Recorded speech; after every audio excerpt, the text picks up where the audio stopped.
আপনার সাথে এক রাত থাকতে চাই।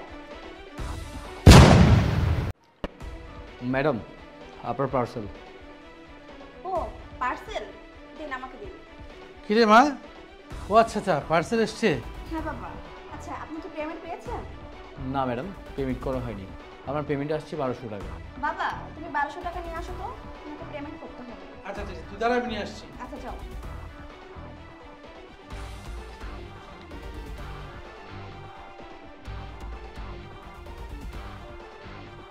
ম্যাডাম আপনার সাথে এক রাত থাকতে চাই। এসব কি? এখানে তো স্পষ্ট করে বাংলা লেখা আছে, না বোঝার তো কিছু নেই। আচ্ছা আপনি বলুন তো এখানে কি লেখা?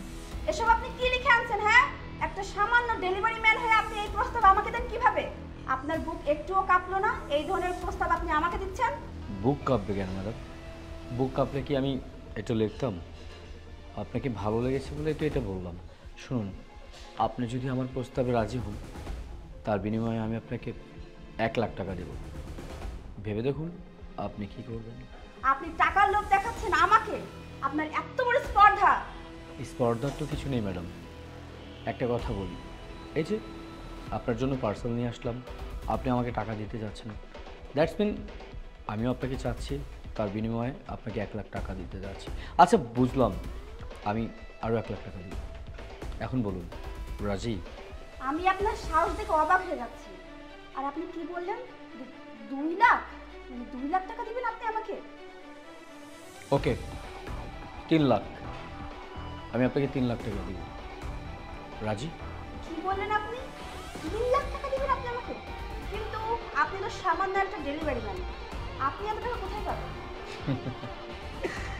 Madam, this is my work. মানে আমি যে কোনো মেয়েকে পছন্দ করলেই টাকা ম্যাটার করে না। আমার কাছে অনেক টাকা।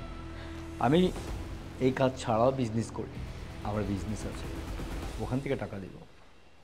রাজি আপনি? কি বললেন আপনি? 3 লক্ষ টাকা? আবার আপনার বিজনেস আছে? আচ্ছা ঠিক আছে, আমি রাজি। কিন্তু একটা সমস্যা আছে। এই মুহূর্তে আমার বাবা বাসায় আছে। আমার বাবা বাসার বাইরে চলে যাক, তারপর আমি আপনাকে ফোন দিয়ে ডেকে নেব। কারণ আপনার ফোন নাম্বার তো আমার কাছেই আছে, তাই না? ওকে, ঠিক আছে।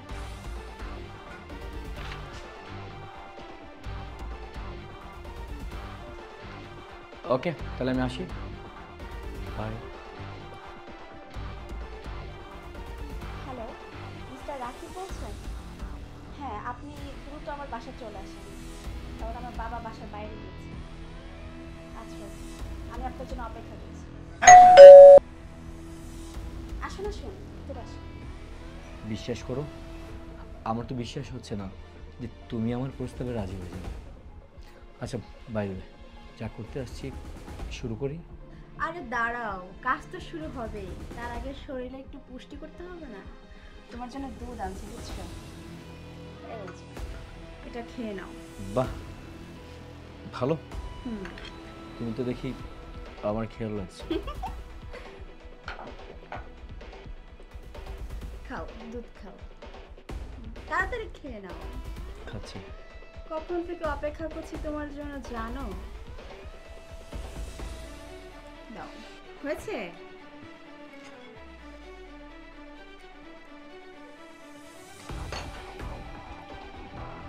মাথাটা মাথাটা কেমন যেন ঝিমঝিম করছে। ঝিমঝিম করছে? হুম।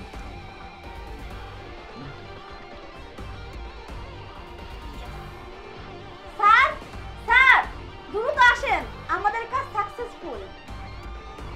Well done, well done. তোমার মতো একজন অফিসার আছে বলে আজকে এই ধরনের ক্রিমিনালকে ধরতে আমরা সক্ষম হয়েছি। আচ্ছা ঠিক আছে, ওর জ্ঞান ফিরলে ওকে আমরা টর্চার সেলে নিয়ে জিজ্ঞাসাবাদ করবো। জি স্যার। নিয়ে এসো। Okay sir. হোয়াট হোয়াট বলছি? কি ব্যাপার? আমি এখানে কিভাবে? আর আমার হাত বাঁধা কেন? তুমি তুমি কে? আর আমার হাত বেঁধে রাখছো কেন? একটা কথা বলবি না। আপনি আমাকে মারছেন কেন? আপনি কে? আমি কে? আমরা কে? আমরা হচ্ছি টিভি অফিসার। অনেক দিন থেকে তোর নামে কমপ্লেন আসছিল, দুনিয়ার অপরাধ করেছিস তুই, ধরতে পারছিলাম না। আজকে অন্তরাগে আমরা ফাঁদ পেতেছি তোর। তুই এই পার্সনের নাম করে এই ধরনের মেয়ের সাথে দুর্বলতার সুযোগ নিয়ে এগুলো কাজ করে বেড়াস? কি মনে করেছিস পার পেয়ে যাবি? তুই চলিস ডালে ডালে, আমরা চলি পাতায় পাতায়। কথাটি মনে রাখিস, এখন তুই জেলের ভাত খাবি, বুঝতে পেরেছিস? ডিবি অফিসার মানে উনি না তোমার বাবা? তাহলে কি বলছে উনি এগুলো? হ্যাঁ, তুমি ঠিক বলেছো, উনি আমার বাবা, তবে রিয়েল না, ফেক। এই যে তোমার যেসব কারসাজি আছে না, এগুলো ধরার জন্যই আমি এবং স্যার মিলে এই প্ল্যানটা করেছিলাম। তোর মতন কিছু কিছু অপরাধীদের জন্যই আমাদের মতন মেয়েরা প্রতারিত হয়। তো এবার যা, জেলের ভাত খা। Antara, yes sir. চলো ওকে টর্চার সেরে নিয়ে যাই। স্যার